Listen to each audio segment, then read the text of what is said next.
What's up, everybody? How you What's doing? up? How you What's doing? up? How you doing? How you doing? How you doing? You got me cropped. Look at your big beautiful face. Just what? It's yours, quiet. I tell you, guys. I tell you. Okay, I'll be cropped. Listen. I'm glad to be back. Listen, we ain't going nowhere. the people, we listen, they've been asking. They're like, what's going on with the podcast?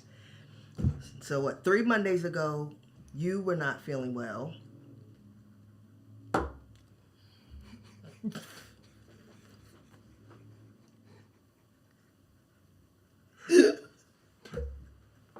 This is live. This is actually live. People are actually tuning in. I know. Oh, okay.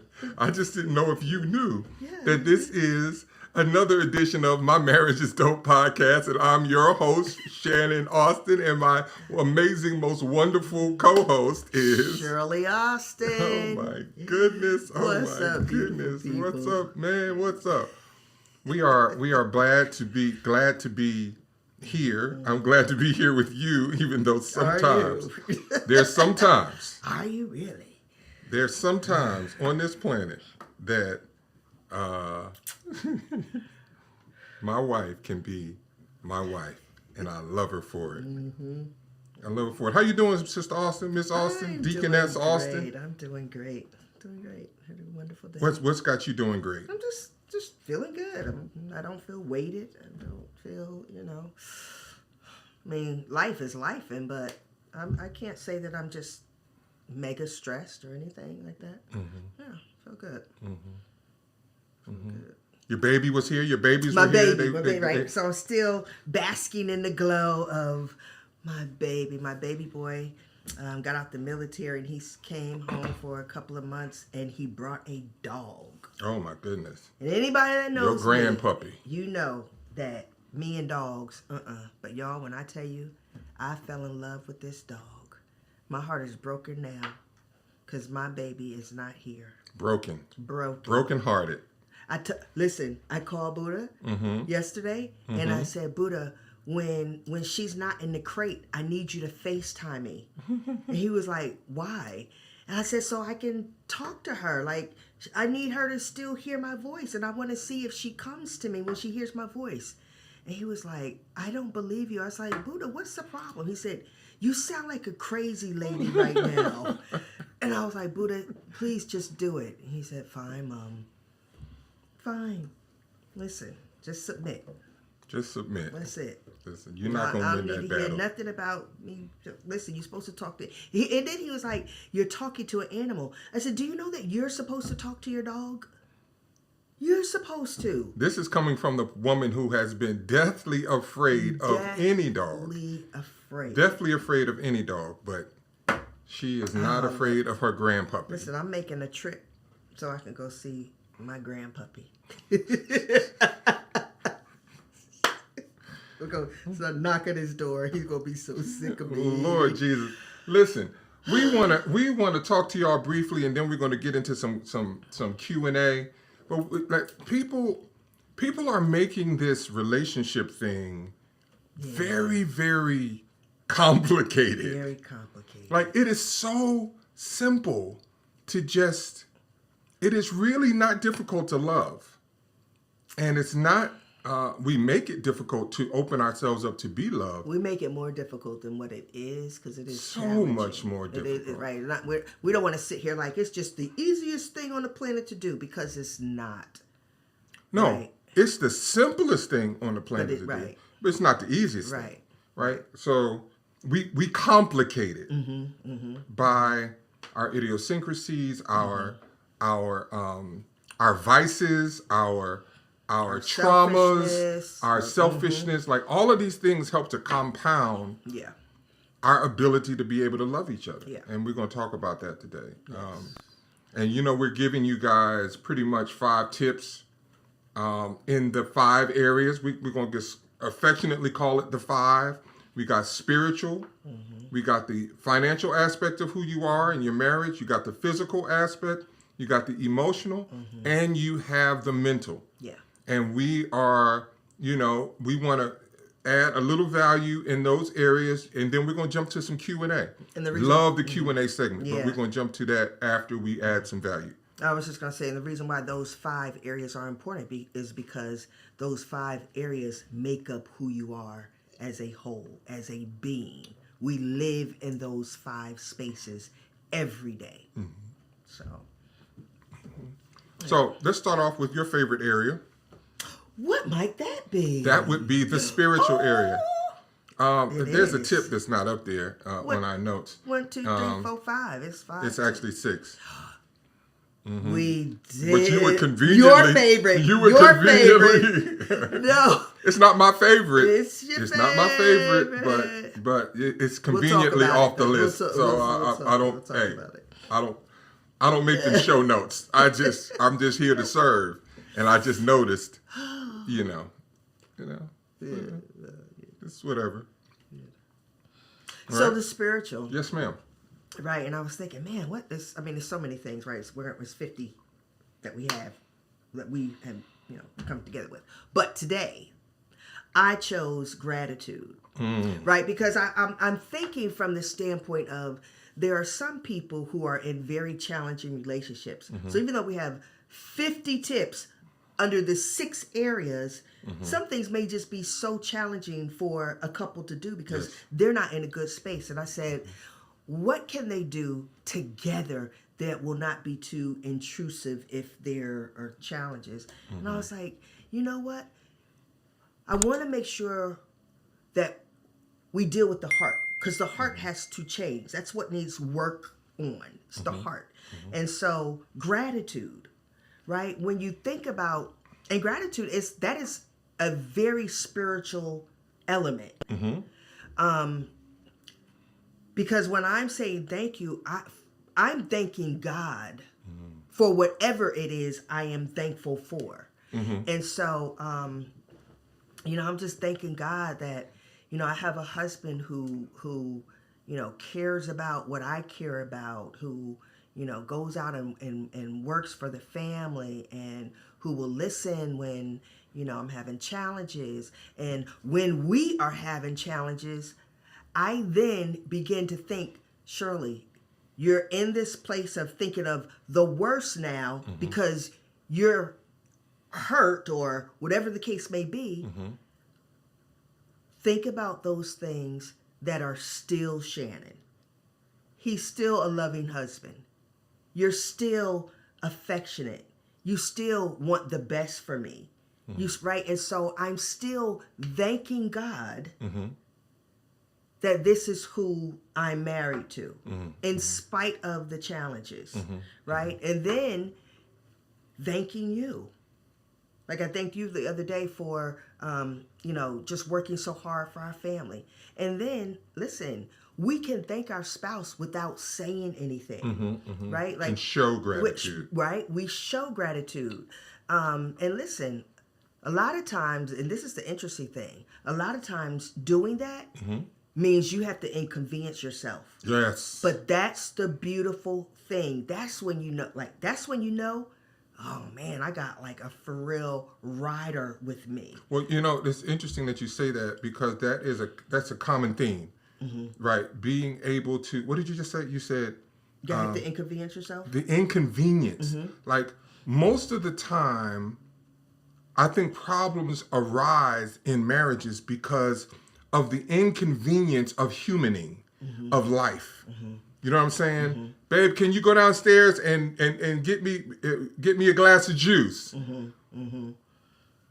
How you get that juice is based off of, do you view my request as an inconvenience? Like, oh my God, here he goes again. I was right in the middle of blah, blah, blah, right? And so these we need to allow ourselves to move past inconvenience, because it builds a lazy mentality. It really does. And listen, we always say, whatever we preach, whatever we talk about it is what we do. And prime example, just last week, Shannon really was sick. I mean, it lasted for, really 2 weeks. This cough that was excessive. And so he works on Sundays. He leaves the house at 6 something in the morning, and he doesn't come home until 10:30 at night. And so I had no idea Shannon was going to work. None. I just knew you took off because that is your pattern, right? Like, I mean, if you're sick, if I'm not feeling if you're well, not feeling well, you're not going to be like, I'm going to work. No, you're taking off. Shannon got up and I said, what? I was like, oh my gosh, like, you're going to work? So he goes to work. Now he goes to one church. He leaves that church around 12:31 to drive an hour and 15 minutes to another church. And then the drive back home is like an hour and a half. So I said to myself, now mind you, 10 years ago, I just would have been like, oh man, babe, I hope you feel better. Like, I'll be praying for you. And been sincere. I was like, because I had no idea he was going at the 6 o'clock. I was like, Shirley, get up, get dressed, have your son take you to the church to meet him so you can do the driving so that he doesn't have to worry about that. Right? That was an inconvenience for me, right? Sunday, that's my day to do whatever, to clean, to chill, to do whatever, relax. Right? I didn't want to be up in church, but I didn't want him to be there, so all that, and then having to drive. Right? And so, you know, for you, what it did for you, how it made you feel. Oh man, I was so thankful. I was so thankful, you know. Being thankful though, that's interesting because like, what's the difference between thankfulness and gratitude? Right? It's in the same vein, but you know, being thankful is something that has to be internal, or could remain internal. But expressing gratitude is an outward display of that thankfulness, and I was so thankful that, you know, I didn't have to pull that drive back, and you got a chance to see, you know, some of the things that I've been sharing you about and things of that nature. So it was. It worked out, and we both were very appreciative. I was so thankful that she would even think of me like that, and so we need to look for those opportunities. Though. It could be small. It couldn't be something that's grandiose. It could be that your spouse brought you your favorite coffee, or made sure they took the trash out, or did. Like these small little things that we think that are a part of life, but it's simple. It's just say thank you, and look inside to see, man, I'm so grateful that, like you said, I have a partner that will do thus and so. Because some people they don't have that. They don't have that at all. And they're wishing they had it, but we have it, and we should express that gratitude. All right. So let's move to the next area, the financial area. Listen, guys, this is one of the most challenging areas in marriage for folks to come together on the same page, right? And so one of the things under that financial strength and on that financial pillar we want you to focus in on is your credit score. I know for us, our credit scores over the years, we weren't necessarily good stewards of our credit. We weren't really taught solid credit principles, and we did some things irresponsibly. And I remember when we got our credit to the point where we could buy a house. That was such a gratifying place, and I know for me, it lifted a kind of weight that I don't want to sit up under again. Right? So imagine me bringing that weight and that stress. Now I'm putting that on you in our daily interactions. So you might say, oh, babe, I want to go get my nails done. And I'm like, damn, you're always going to get your nails done. Like, what's up? I like, or you might be something. Hey, I want to go out with the girls. I'm going out with the girls. You pull this out or cash at me this or whatever. And it's like, if I'm stressed from a credit and a financial perspective, I don't have no freedom to not let you, but freedom to not bog you down and be like, sure, babe, whatever you need, let me know what you need, and I'll send it to you, right? No, listen, that really is so crazy. Like that whole, women hate to say that finances is a contributing factor when choosing a mate, a spouse, right? But it is, and I really want to encourage the women to stop having shame in that. And though sidebar, those of you who are dating, one of the things that I teach women is decide what type of lifestyle you want to live. And it's okay if you want to live a lifestyle of, I want to be taken care of, I want to stay at home, that's okay.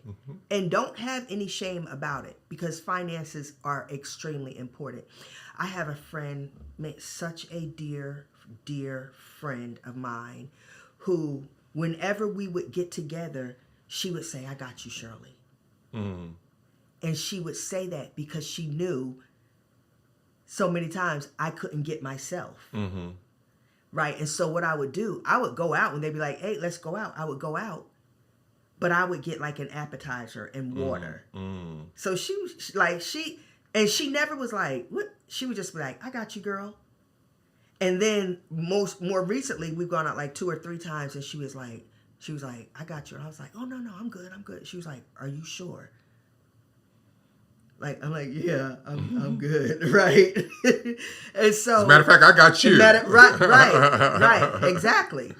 And so that feeling of not being able to get yourself, a grown woman who is married should never have to rely on anybody else outside of her husband. Financially, she should not have. So, and I'm not saying, so husband, you do whatever you need to do. I'm saying we need to do whatever we need to do. And if that means, we had a session today where we were talking to the client, and I was saying to the husband, listen, I find it brings me joy to do whatever it is I possibly can do to make sure Shirley's life is fine. I remember when she made she chose to do this. Like, she was like, I'm not able to be the mother that I want to be and the wife I want to be working this full-time job. And I was like, all right, well, if the Lord is telling you to leave, leave. Now, it ain't been all hunky-dory since then. But she ain't worked no regular job since then. And what has that done to you like from a mental, emotional standpoint? I mean, it freed me up. First of all, I was going to a job that I could not stand. Right? It was not my dream social work job. It wasn't what I thought social work would be, that particular job. And I mean, it was just so amazing, though. When I think about it periodically, when I came, you did not hesitate. And listen, and I don't know if that's the reckless aspect of you. It wasn't reckless at right? all. Or what? I was like sweating on the inside, right? Like, okay, I gotta make this happen. But I was like, you were like, put your resignation in, babe.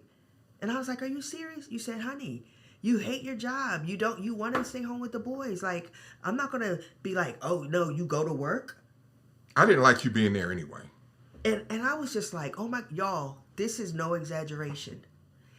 2 weeks later, my resignation, my letter was on my boss's desk, and I was gone. Literally, it happened like that. We didn't have no fallback plan. We didn't, it just, man, God done brought us, dog. I mean, when people talk about this marriage thing, like, it's for real. And those times when we need to be there for each other. Yeah. In whatever these areas of life, we gotta be there. Yeah. We gotta show up. If you're coming to work, if you're going to work stressed, Yeah. and I remember you used to say, you would have to finagle numbers, Oh, gosh, and yes. like it was kind of messing with your character and Yeah. all kinds of stuff, and it was just like, hey, just you don't need to be in that environment. And you know what? I want to give ourselves a pat on the back, and we're kind of deviating from the credit, but still. Because so many people are dealing with this, and we're hearing, I saw a post, somebody said, if your significant other is out of work, how long will you take care of them? One young lady said like 6 months, another young lady said a year. And I'm like, this is my marriage. I'm not going to put a number on it. And I can Especially definitely in this say, job market. right, I could definitely say there were times where you had to carry the family, and because of how you work, I had to carry the family. Now, you made excellent, your money that you made was phenomenal money. But the thing is, when you're not working. And then because it was inconsistent, we would get so much money, but then when we have to play catch up. And so then I would be carrying the family. Right. But we never like got like that energy. I don't like when you I'm sorry. Like that energy of I'm carrying the family. We never did that. Never did that. Listen, we did a lot of things. We did a lot of reckless, crazy things. But we never did that. We never put that kind of pressure and stress on each other. Like, you doing all this and I'm doing this. When you wanted to start a catering business. When you wanted to start this marriage journey that we're on with the internet radio show. So supportive. Right? It was like, listen, as human beings, we're trying to figure out. Everybody's not going to figure. Some people got it from day one. They know exactly what they're going to do, and they do it. That wasn't us. But we gave each other the patience and the space and the time to figure it out.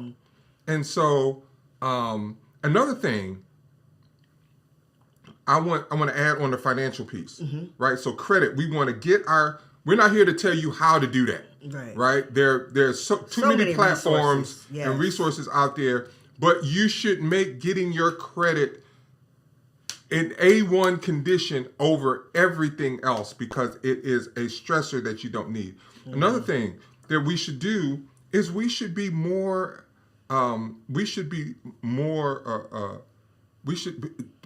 take on an attitude of savings and investment. Yeah.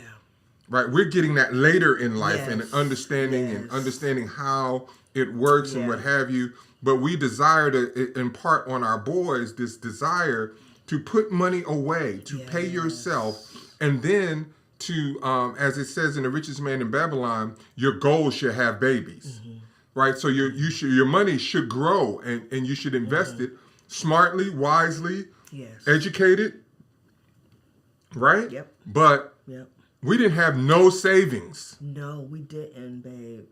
We didn't have no savings, and that's a reckless way to live. Very reckless. That's a reckless way to adult. So if you can learn anything from us, man, we be putting our business out there in the streets, man. Listen, but anyway, if you can find this beneficial, you will see that it will decrease the amount of stress in the home. And remember, just real quick on this. Remember, the reason why I came off the road was because I got sick, right? Congestive heart failure, right? Yep.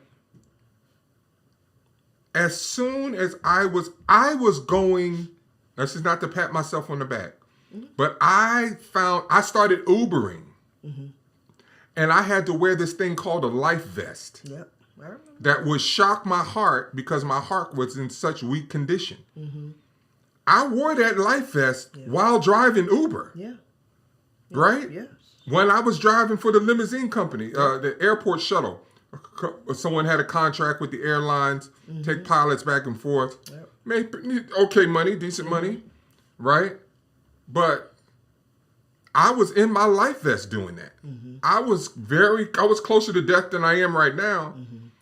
But I was bound and determined not to have my woman seeing me sit around.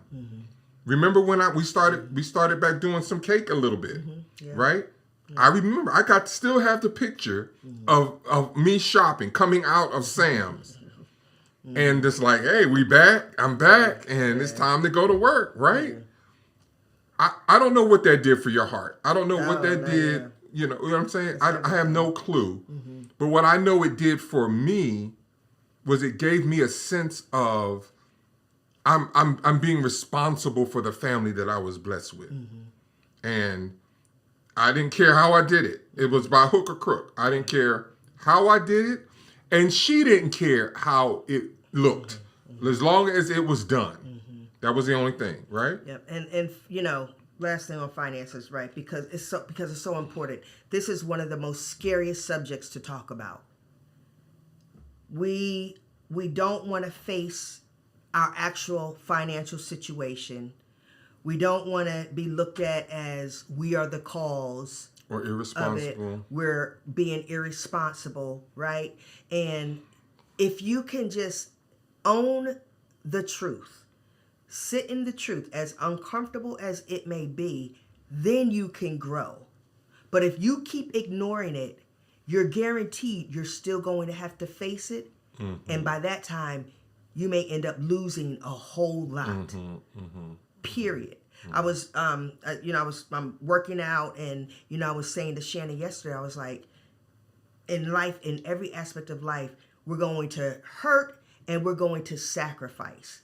You decide on which side of hurt and sacrifice you're going to be on, right? Because you're going to have to sacrifice your ego and all of that, having to have the conversation. But then you may have to sacrifice your home, your vehicles, other things by not having the conversation. Your family by not having the conversation. So you still have to sacrifice, and there's still going to be pain associated with it. Choose which one you want. Physical. Physical.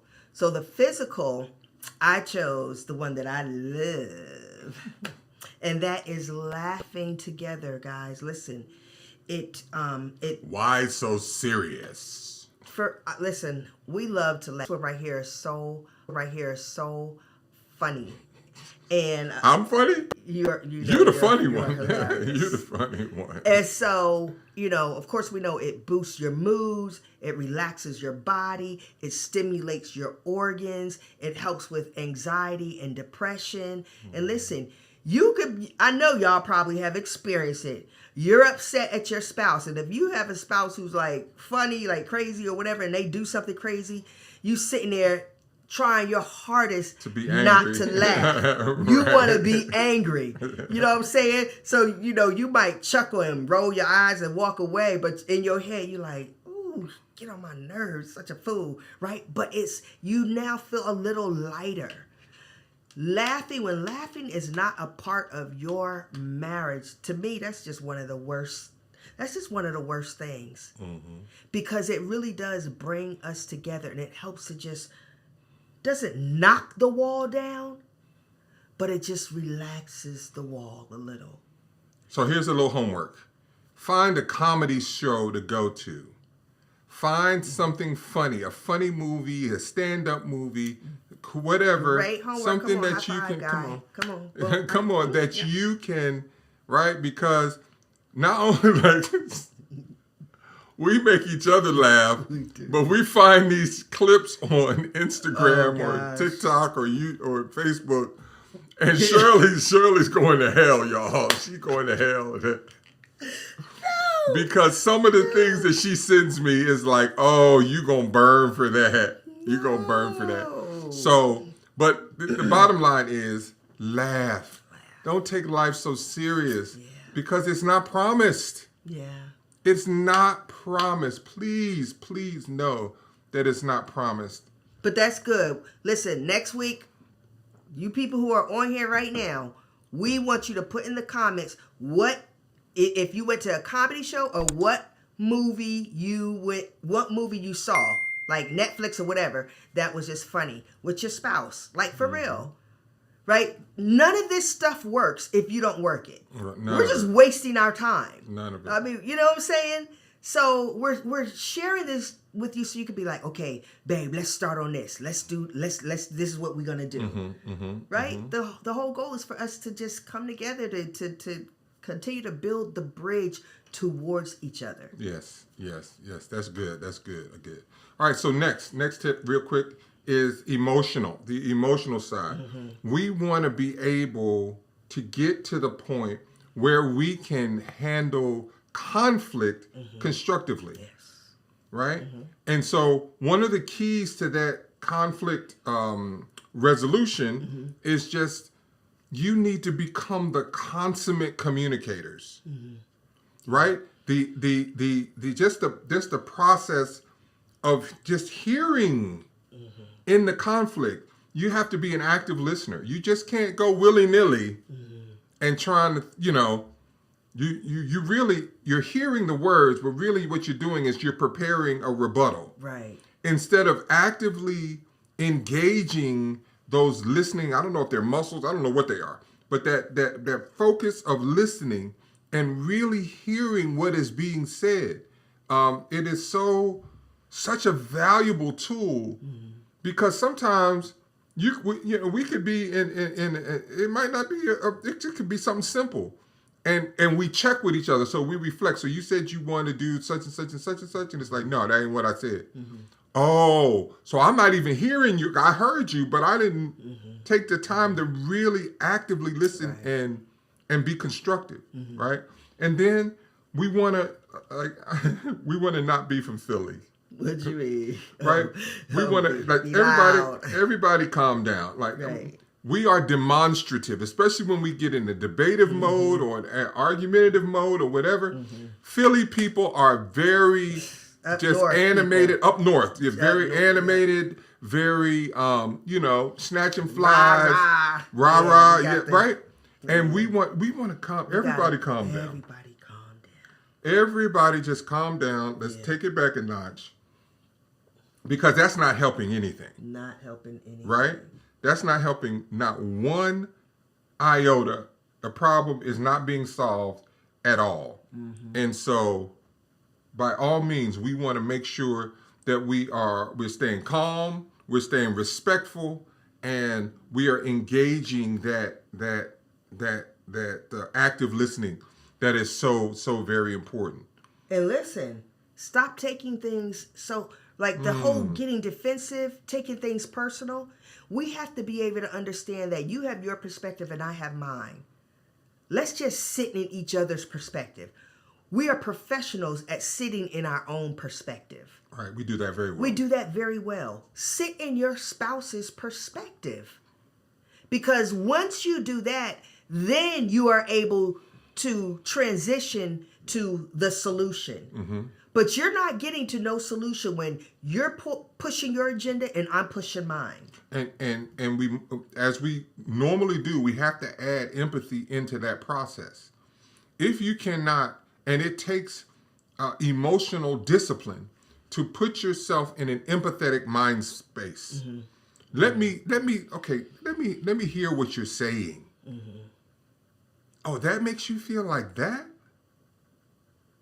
Well, I can see why you're angry. I can see why you're upset. I can see why I'm upset. Simple. I don't like that. And I don't like that you feel like that. I don't like that I made you feel like that. I wouldn't want to feel like that. You know something? I'm going to change my behavior. So simple. But what we do is, well, why you feel like that? I mean, we're hearing it. We're talking to the couples daily. That's what's being said. Y'all got to stop that. We gotta stop that, man. It just doesn't benefit you, and there's not a person on here that can say, "Well, listen, y'all, this is how it has benefited me. I'd give you $100 if you could tell me how." It has not benefited you by doing it that way, or benefited the marriage. It has not benefited the marriage. Right. So those two things, like you might seem like a short-term benefit, but in the long term, you are not you're not benefiting at all. No. And so you gotta position yourself emotionally to have an empathetic space with which to enter into these tough conflicts with your spouse. That's why the war in Ukraine is still going on. No one is empathizing. It's all about what I want. I. And that I is killing us, y'all. Killing us. We once again we were in a session today, And the wife was like, well, once I can learn to be my best self, I can show up For the marriage. and in these other areas in my life. And we were like, It don't that's work not how like it that. works. Yeah. Right? Especially after you get, all that stuff sound good before you get married. After you get married, it's all we. How can I show up as a husband better that will enhance the relationship? When the relationship is enhanced, then that bubbles over into the family in other areas of my life. I don't mind taking meetings. I'm the primary content person on our platform. I don't mind editing and doing things when I feel like I'm connected with you emotionally, and you see me and I'm able to see you. It's those moments when that does not exist, where I feel like I don't feel like doing nothing. I'm not editing a thing. I'm not posting nothing. Right? Because it's somewhere down the line where we're the pillar of emotional stability and strength has weakened a little bit. You know what's crazy I just thought about? What's that? Most of us in our everyday life have to deal with teams. And then so many of us are sports fanatics. We love sports. We love watching teams. Why is it such a challenge to have the team mentality as it pertains to our spouse, our marriage? Because we don't come into it seeing it as a team. Really, how we enter into a marriage is how can this person solve problems in my life? How can this person add value to my life? Very rarely do we come to a marriage situation trying to figure out what can we bring to the situation that's going to add value. It's all about what we're going to receive, what we want, what is best for us individually. Yes, absolutely. And you can't approach a team like that individually. It is those teams that are able to, on the pro level, talent is talent. Everybody got talent. Everybody's strong, can run fast, can jump and do whatever. But in your marriage, you have talent too, right? Because there are certain things that you're stronger at than me, certain things I'm stronger at than you, and so I'm like, okay, well, this is I'll handle this. You're like, I'll handle this. That sounds good in theory, but athletes are like use football for example. Athletes are trained, right, to know that I have an offensive line, I have receivers, I have a running back, and I have a quarterback, and we all work together to accomplish a particular play. Right. That doesn't exist. Nobody teaching that in marriage.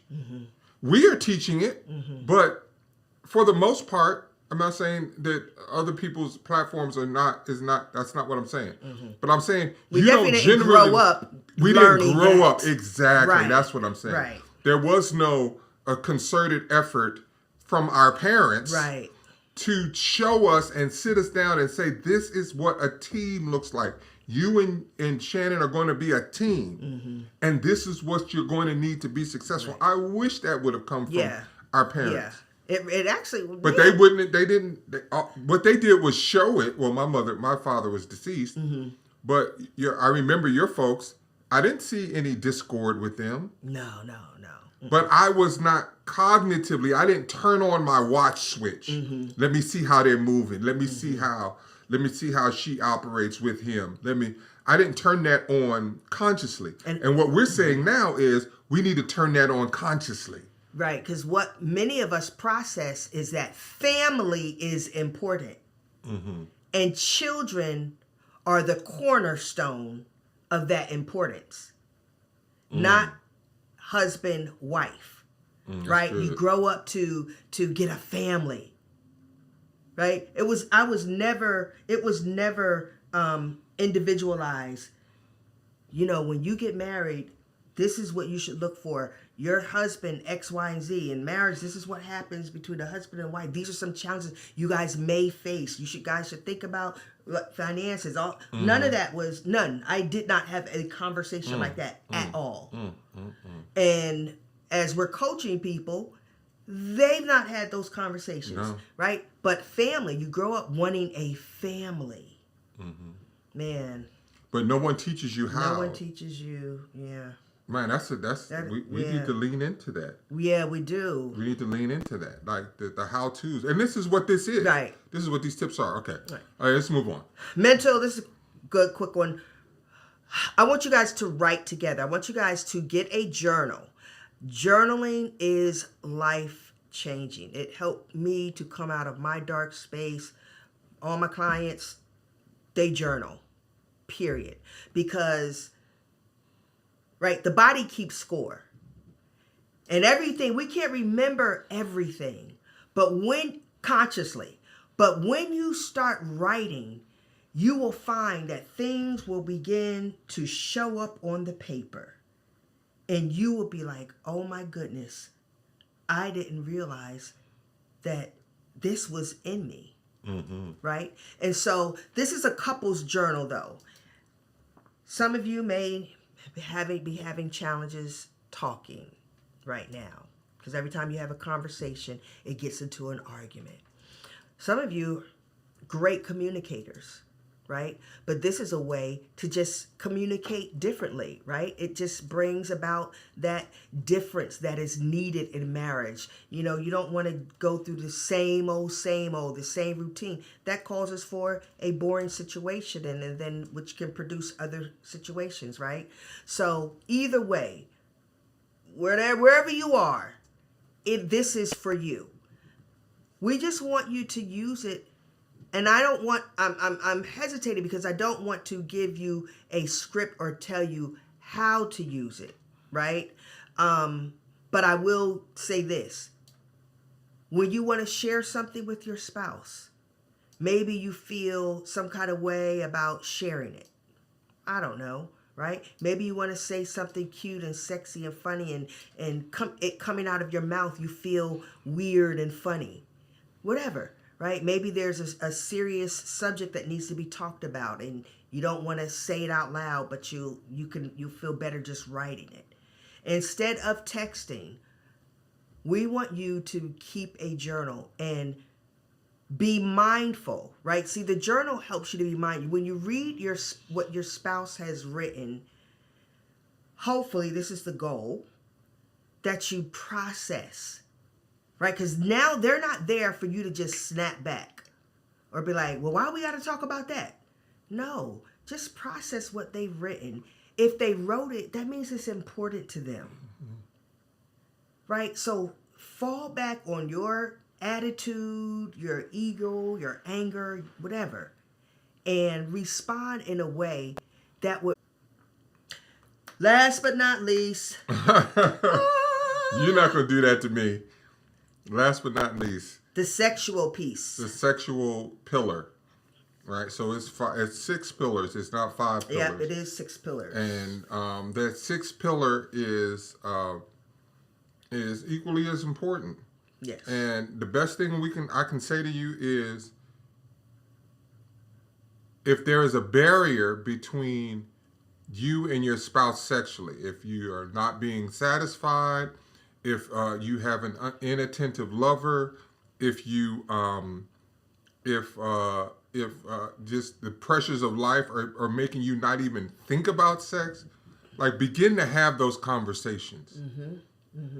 It's easy to say have more sex, right? We could say have more sex, but one of the things that guys want to know, are you enjoying this experience? We just do not care. We do not care about the experience itself if there's not enjoyment along with it. Now, you might have some guys out there is like, you better get yours because I'm going to get mine. That's not who I'm talking about. I'm talking about the person who loves you and adores you and cares about you, but you guys are missing the mark when it comes to your sexual pillar or your sexual interaction. You got to be able to have those conversations. And this has been a common theme, right, throughout this episode, is having the conversations, even the hard conversation. You got to be able to tell your wife, you're using, you're doing certain things and your teeth are getting in the way. Right? You got to be able to say. At this age, no teeth should be getting in the way, honey. Well, but our demographic is wide. So it could be some teeth getting in the way. Oh, and if some folks have never, can you imagine being in a relationship where teeth were getting in the way from the beginning, but that no one ever said it because it was a tough part of the conversation? So yes, all throughout there. I just can't imagine that, but okay. Well, I'm just saying, I need you to step outside of your imagination because this is some people's reality. Now, some people's reality ain't nothing getting in the way because they won't even go there. Listen, the teeth part. Now that we need to talk about. The teeth part is analogous to pleasure and being able to provide pleasure the way your spouse has stated. This is what I enjoy. Yes. Right, and so we have to be able to have these conversations, which are very, very challenging. This and the financial conversation. Yeah, many of us are not. It's very, very difficult to have. Very difficult to have. Many of us are not and sexually free. We have not been taught that sex is a healthy, amazing aspect to marriage. Right? We've been shamed and humiliated. And so then we bring that into and abused, right? Our first experience with sex was traumatic. But listen. And we talked about this in an earlier podcast, but just very briefly. Okay. We gotta enter into the dialogue and have the questions. Ask the questions. Yes. Yes. Ask the questions. And don't take whatever personal. Now, you married the person, you know what their physical attributes are and things of that nature. So don't come talking to your man talking about you too small. You knew what his size was, right? That's not what we're talking about. Right. We're talking about you accepted this person into your life and things aren't necessarily going as they should or as you thought they would. Right. Sit down and have the conversation. Because listen, no marriage can survive without sex. It just cannot. You guys, it's not possible. And then if the sex is not good, if we're not being pleased, if you're being pleased, but I'm not being pleased, that is problematic. Right? That's why we have to have a conversation and talk about it. I was talking with the wife, and she to this day, she is having issues, a problem with being honest with her husband about how she feels. She was like, he keeps getting his. And I'm like, yeah, and you keep not telling him. She was like, well, I don't want to hurt his pride. And ma'am, listen. So you what you're saying is you would rather suffer for the next 40 years. Let's say God gives y'all 40 because you're only 30 something years old. Right. Have the conversation, y'all. Listen, if I can get butt naked in front of you, why can't I have a conversation? And fart and poop and poop and all this other stuff. All this other stuff. We can't talk. And if his feelings get hurt, his feelings get hurt. Right. He'll be all right. He will be all right. We're not saying that, won't be no hurt feelings because people think it's one thing and it's another. People think I'm a great lover. But you sit down and talk to their spouse and it's like, Right. We could do a little better job in this area, right? So we want to make sure that we are having the sexual conversation. And we'll talk, as we get into deeper episodes, we'll talk more and how to even understand how your spouse is wired. We did a session on that, but a podcast on that, but it didn't go as in depth. Yeah, wired sexually. Right, yeah. how you're wired sexually. The whole thing. Right. Yep. Because how we're wired sexually is very similar to our wiring from a personality standpoint. So, let's know that we're doing that. All right. Woo! Bring them out, bring them Yeah. out, Time for bring the them out, Q&A. bring them out. Q&A, It's hard to Q&A. yell when the barrel's in your mouth. We actually have quite a few questions, so We have quite a few. we do, but I'm not going to do them all. But Okay. Let me get this right. This is a dating question. What does it mean when a guy says he likes me but he's inconsistent? Mind you, we definitely connect and have great vibes together. It's just the inconsistent contact for me. Should that be a deal breaker or am I being petty? If it's a deal breaker, if that's not what you want, right? So you have great vibes or what have you, but he has attention elsewhere. It could be on work. It could be on his activities and his hobbies. It could be on another female because he's dating. Does that line up with what you want, what you expect, what you want to experience out of? That's at this dating stage. That's the only thing that's important. Is this working for you? And if it's not working for you, run, Forrest, run. Right. It's so interesting because a lot of people, most people ask questions that they actually know the answer to. Right. What does it mean? You know what it means, honey. Right. But because you guys vibe so well, you don't want to let it go. But when you get what he's showing you, you can't complain. That's my only thing. If you stay, I don't want to hear a complaint about it because you chose to do that because you're more focused on how you guys vibe together than principles that he is choosing to live by or not to live by, right? Because those principles are what's going to affect you. Forget the vibing. So, I think a lot of people in dating are just focused on the wrong thing. You're focused on how you feel and the feeling is good and they spending money on me and blah, blah, blah, blah, and all this other stuff. And the right? And the reality is what principles are they living their life by? How are you choosing the person that you are dating? What is your goal in dating?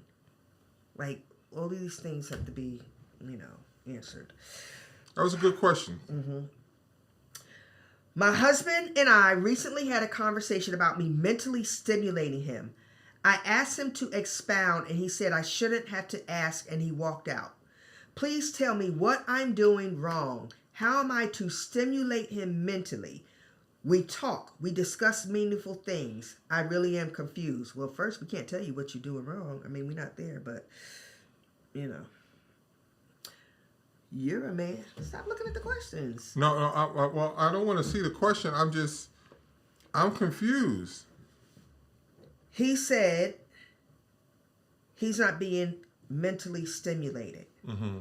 I asked him to expound and he said I shouldn't have to ask and he walked out. To me, that sounds like he's saying that because he has asked.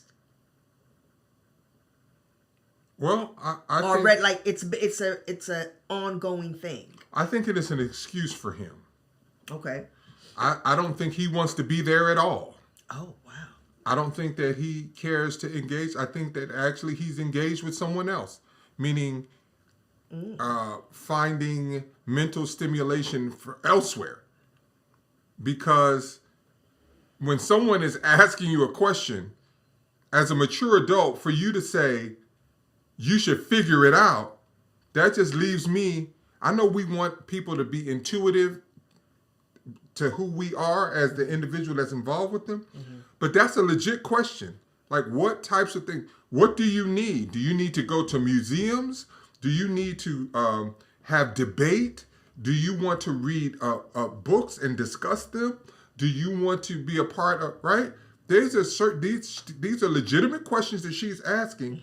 And he stonewalled her by saying, if you can't figure it out, there's nothing I can do for you. He doesn't really want an answer. So my perspective, because we're not there, right? We have to give multiple We don't have perspectives. to, Because I don't agree with what Shannon just said. I believe that it could be that this has been an ongoing thing and he's tired of telling you the same thing over and over. That's definitely an option. Right? And so how do you stimulate a human being mentally? You talk about the things that they are interested in. Right? So maybe he feels like, all y'all talk about. That's good. It's what you're interested in. That's good. And he's actually like this one, intellectual. Like that was big for Shannon, me stimulating him mentally. He wanted to talk, and let's talk about like everything. Deep stuff. Like deep stuff, not shallow stuff, right. not small talk. Yes. So, yep. So there goes that. In the comment, this is a great question. What happens when you are willing to have the conversation, but they can't tell you how to meet their sexual needs? I don't agree that they can't tell you. I believe that they are afraid, they are uncomfortable to have the conversation, but it's not that they can't tell you. We know. I know when Shannon touches me someplace and I don't like that touch. I know when you touch me someplace and I'm like, ooh, that feels good. Oh, we can touch it. We're just, i.e., talking about myself. I mean, I've drastically grown, but there was a time I was very uncomfortable talking about sex. I do the act, but talking about it, that was not something that I wanted to do, and I would avoid it.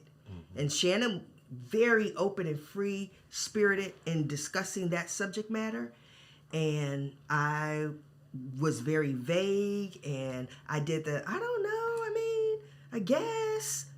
I did all that. So yeah, so it's not that they can't. Definitely not that they can't. It's just that they won't, because they have their walls up. Those are two good perspectives, man. I think they both should be considered. One is he has said it enough, and he's just not saying it no more. And two, you just skip it with. oh, did I go back? You just went back to. I'm sorry, but I mean, it really. The question is,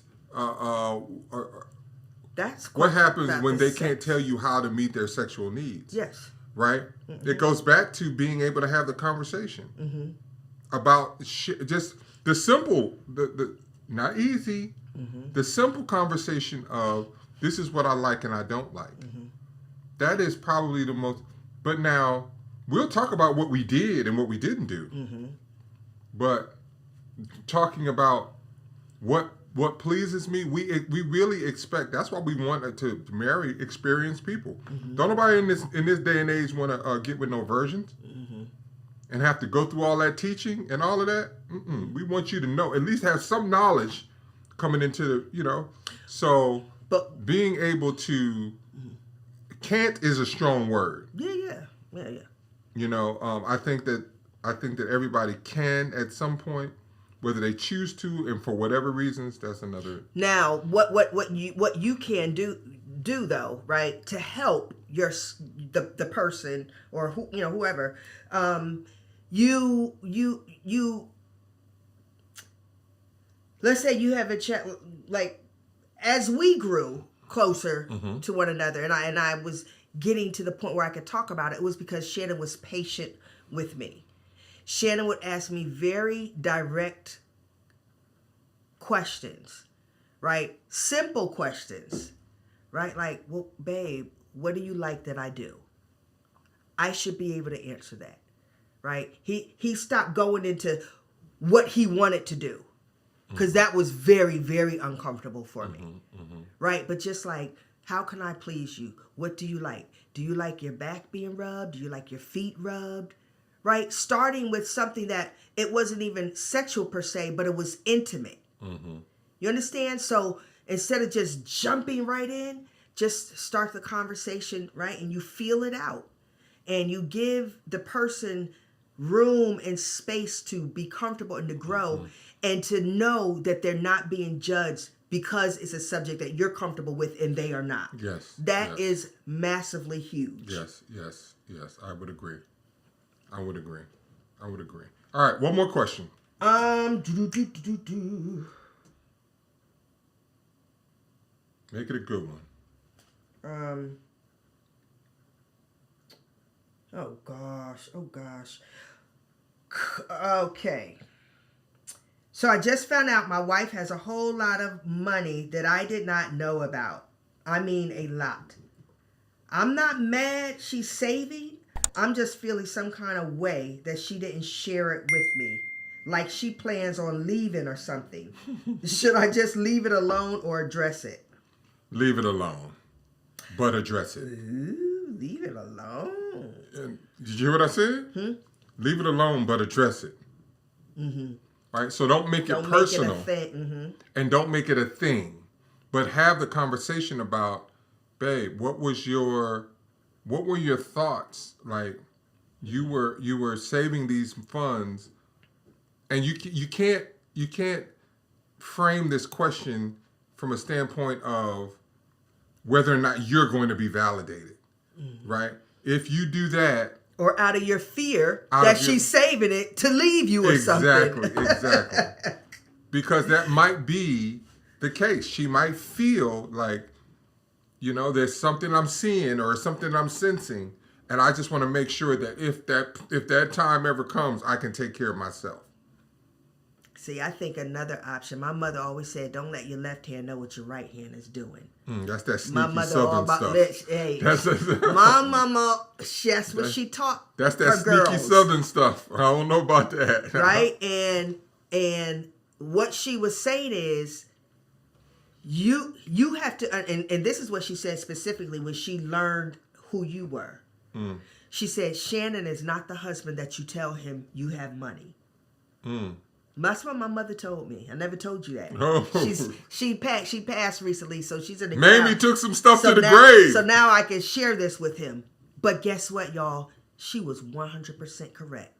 Because anytime I had money and was saving money, and when Shannon knew, that money was gone.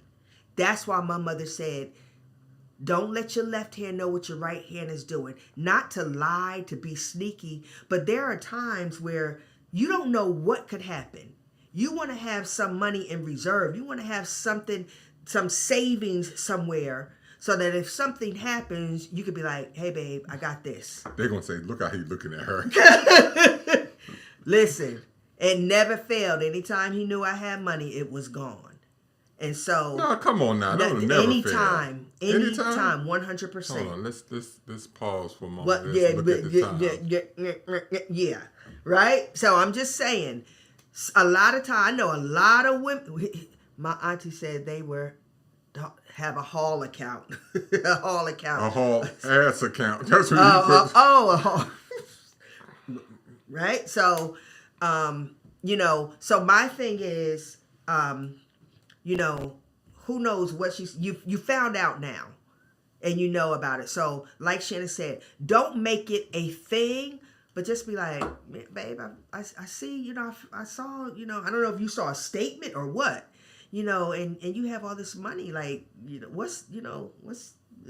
what do you plan on using this for? Like, and she could just be like, babe, it's just, something I'm just saving for a rainy day, whatever she tells you, bro.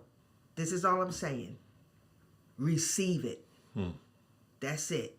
Don't make it into something that you think it is, because then you're going to introduce problems. Yep. Don't assume. Don't make any assumptions. Don't make any assumptions, and make sure that you are prepared for whatever the response is. And really, quiet as it's kept, maybe you should mind your business, Babe. And let her just act like that has no bearing on what you're doing or not doing. And this is what I've learned. What you do with your money is of no consequence to me. But what I have to do is prepare for this family's future. Period. Right? And so I don't think the virtuous woman's husband was walking behind her saying, what you got? What's the balance look like? What the accounts look like? So we want to be careful of that. We want to do one more question or no? All right, it's up to you. What's the time? You got a bunch of questions. Well, we actually overtime. Okay. Yeah, we can save it for next time. Listen, guys, this has been My Marriage is Dope podcast. I've been your host, Shannon Austin, and I'm here with my co-host, Shirley Austin. And we have enjoyed being with you today. Listen, it might seem like it's difficult, these things, but these are really simple changes that you can make that will allow you to be able to experience the marriage that you want to experience. I promise you, these are not things that we're telling you that if you both implement, that you will not see significant results. Yes. So listen, till the next Yes. time, thank you for joining us. Peace and absolute blessings. Blessings, guys.